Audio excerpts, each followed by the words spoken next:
इस धरती पर हर साल हजारों भूकंप के झटके आते हैं, जिसकी वजह से बहुत ही बड़े पैमाने पर जान माल की हानि होती है। एक बार में ही यह भूकंप पूरी धरती को हिला कर रख देता है। यह भूकंप कुछ ही पलों में घरों को गिराकर लोगों को चोट पहुंचाने से लेकर पूरे नगर या गांव को गिराकर ध्वस्त कर देने की क्षमता रखता है। लेकिन दोस्तों, क्या आपके दिमाग में कभी यह ख्याल आया कि यह भूकंप कैसे आता है या क्यों आता है? वह कौन सी शक्ति है जिसकी वजह से धरती अचानक से हिलने लगती है? अगर आपके दिमाग में भी कभी ऐसे सवाल आते हैं तो आज इस वीडियो में इन सभी सवालों के जवाब देने वाले हैं। तो आप इस वीडियो को लास्ट तक जरूर देखना, क्योंकि तभी आप अच्छी तरह से इसके बारे में जान पाएंगे। हेलो दोस्तों, मैं आपका दोस्त कप्तान सिंह यादव और आप देख रहे हैं universal TV India YouTube channel. हमारा चैनल आपको अंतरिक्ष और विज्ञान से रिलेटेड जानकारी सरल भाषा में देने की कोशिश करता है। अगर आपने इस चैनल को सब्सक्राइब नहीं किया है तो वीडियो के नीचे दिए रेड बटन को दबाकर सब्सक्राइब कर लीजिए।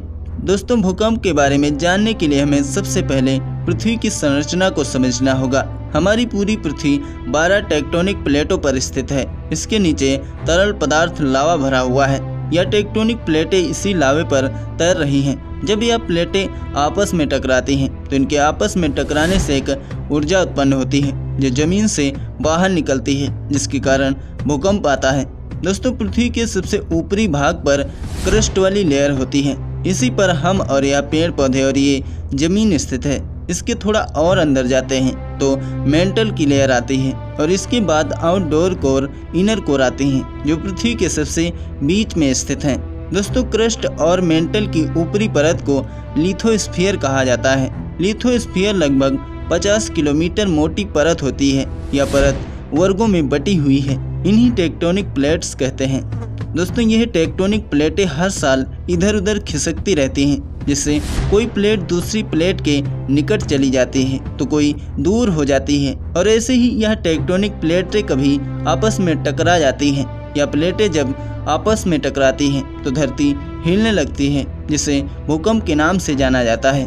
दोस्तों, यह प्लेटें लगभग 17 से 50 किलोमीटर पृथ्वी के नीचे तक पाई जाती हैं। लेकिन यह दोस्तों प्लेटें आपस में क्यों टकराती हैं? दोस्तों, होता यह है कि यह टेक्टोनिक प्लेटें अक्सर धीरे धीरे घूमती रहती हैं। इस प्रकार यह प्लेटें हर साल 4 से 5 मिमी अपने स्थान से खिसक जाती हैं। कोई प्लेट दूसरी प्लेट के निकट आ जाती है तो वहीं कोई प्लेट दूसरी प्लेट से दूर हो जाती है, और ऐसे में कभी कभी यह प्लेटें आपस में टकरा जाती हैं। दोस्तों, भूकंप का केंद्र और भूकंप की तीव्रता क्या होती है? दोस्तों, भूकंप का केंद्र उस स्थान को कहा जाता है जिसके ठीक नीचे इन प्लेटों में हलचल शुरू होती है, जिस जगह पर भूगर्भीय ऊर्जा निकलती है। इस स्थान पर भूकंप का कंपन काफ़ी ज़्यादा होता है। कंपन की आवृत्ति जैसे जैसे दूर हो जाती है, इसका प्रभाव भी कम होता चला जाता है।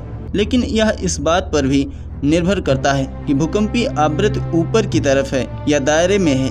यदि भूकंप की आवृत्ति ऊपर को होती है तो कम क्षेत्र प्रभावित होगा। दोस्तों, भूकंप की तीव्रता को मापने के लिए रिक्टर स्केल का प्रयोग किया जाता है।